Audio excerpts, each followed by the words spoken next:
बिस्मिल्लाहिर्रहमानिर्रहीम। अस्सलाम वालेकुम viewer and welcome back to my channel. कैसे हैं आप सब लोग? उम्मीद है खैरियत से होंगे। आज मैं आप लोगों के लिए लेके आई हूँ चटखारा बोटी की रेसिपी, जो आप बहुत इजीली घर पर बना लेंगे। ये इतनी मज़े की बनती है कि आप तिक्का बोटी को भूल जाएंगे। बहुत ही इजी है इसको बनाना। इसको लेमन चटखारा बोटी कहा जाता है। आप इसे बीफ और मटन दोनों में बना सकते हैं। चलते हैं इसे बनाना स्टार्ट करते हैं।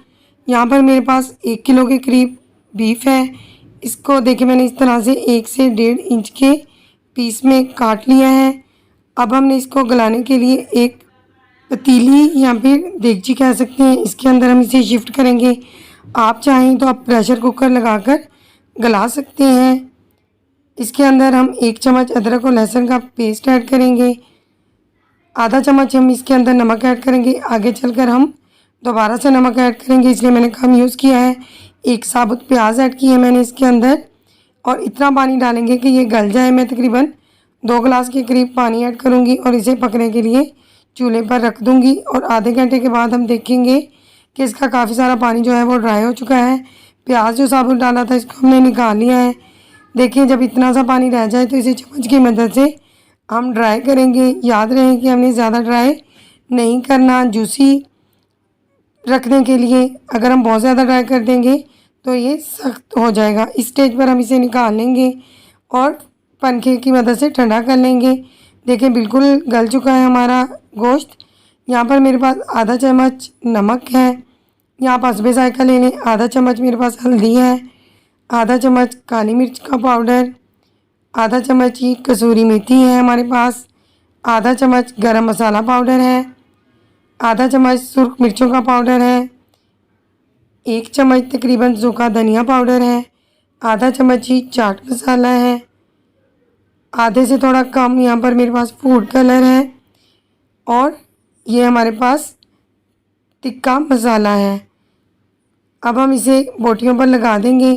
तिक्का मसाला ऑप्शनल है, अगर आप नहीं डालना चाहते तो आप इसे स्किप कर दें। यहाँ पर मेरे पास 2 नींबू का जूस है। बड़े वाले लेमन थे तो इसलिए इसका काफ़ी सारा जूस निकाला है। अगर आपके पास छोटे वाले हैं तो आप 3 ले लें। 1 चम्मच लहसुन का पेस्ट मैंने दोबारा से इसके ऊपर लगाया है। यहाँ पर 3 चम्मच मैं दही के ऐड करूँगी। इसकी मदद से मसाला जो है वो अच्छे से बोटियों को कवर कर लेगा और टेस्ट भी ज़बरदस्त आएगा।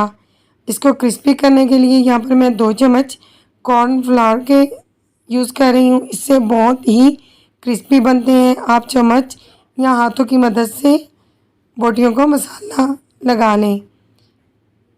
इस तरह से आप हाथों की मदद से भी लगा सकते हैं। एक बाउल में हम इसे शिफ्ट करेंगे ताकि मसाला अच्छे से बोटियों को कवर कर लें। यहाँ पर मसाला लग चुका है तो हमने 1 कप कुकिंग ऑयल का गरम कर लिया है। इसमें ज़्यादा तेल नहीं जाता, आप इससे भी कम यूज़ कर सकते हैं। गरम तेल के अंदर इस तरह से मैं मसाला लगे पीस डालती जाऊंगी।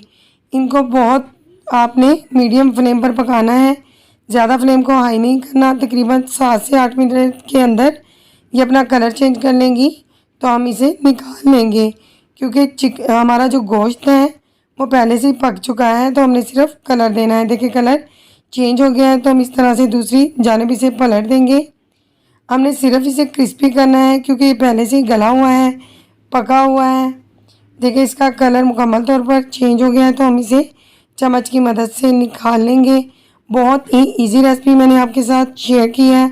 आपने इसे ज़रूर ट्राई करना है और अपना फीडबैक मुझसे शेयर करना है। अगेन इसी मेथड से हम इसके अंदर मसाला बोटियाँ ऐड करेंगे। बाकी की बची हुई बोटियों को भी इसी तरह फ्राई करते जाएंगे। चम्मच की मदद से आप इसे सेट करें।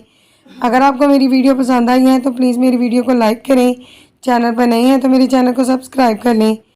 चटखारा बोटी हमारी फ्राई हो चुकी है तो इसी कढ़ाई के अंदर हमने घी को निकाल लिया है और सारी बोटियाँ इसके अंदर डाल दी हैं। एक दहकते हुए कोयले के ऊपर थोड़ा सा घी डालेंगे और एक लिड की मदद से इसे कवर कर देंगे तो स्मोकी फ्लेवर आ जाएगा, जो बहुत ही ज़बरदस्त लगता है। आपने इस रेसिपी को ज़रूर ट्राई करना है। लेमन चटखारा बोटी से कहा जाता है। अगेन रिक्वेस्ट है कि अगर आपको मेरी वीडियो पसंद आई है तो मेरी वीडियो को लाइक करें, कमेंट बॉक्स में मुझसे अपना फीडबैक शेयर करें। मिलते हैं इंशाल्लाह ताला अगली रेसिपी के साथ। अल्लाह हाफिज़।